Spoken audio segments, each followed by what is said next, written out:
আসসালামু আলাইকুম। আশা করি সবাই ভালো আছেন। তো আজকে বাজারে যাচ্ছি মাসের বাজার করতে। আমাদের সেই চিরাচরিত ভ্যানে করে যাচ্ছি। আর একবার ভ্যানে চড়ার মজাই আলাদা। তো কি বাজার করব সবই আপনাদের সাথে শেয়ার করব এবং দামগুলো আপনাদের বলবো। সর্বপ্রথম তেল কিনলাম ৫ লিটার। ৳১৯৪ লিটার সাথে আদাও কিনছিলাম ৳১২০ করে।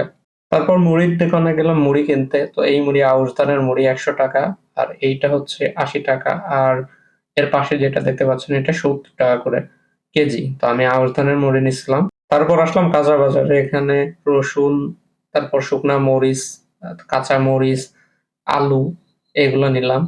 লাল আলু ৳২০ করে কেজি, মরিচ ৳৩৫, পুরাতন রসুন ৳২৪০, নতুন রসুন ৳১০০ করে কেজি। ডিমের দোকান থেকে ১ কাঁচা ডিম নিলাম ৳২৮০ করে খাচ্ছি। তারপর আসলাম খেজুরের দোকানে। এখানে বিভিন্ন রকম দামে খেজুর আছে। ১২০০, ১০০০, ৮০০, ৬০০, ৫০০, ৪০০, ৩০০ এরকম দামে খেজুর আছে। তারপর মুরগির দোকানে আসলাম মুরগি নিতে। ব্রয়লার হচ্ছে ৳১৮০ করে কেজি, সোনালী ৳২৮০। পুরা মাসের বাজার করলাম তো অনেক কিছু বাজার করা হয়েছে। সবগুলা দেখানো হয়নি। চাউল কিনছি, কাঁচা বাজারও করছি, ইফতারি আইটেমও কিনছি। তো খুবই কষ্টে ২ জন মিলে রিক্সায় ব্যবস্থা করে নিয়ে যাচ্ছি। আজকের মতো এই পর্যন্তই। আল্লাহ হাফেজ।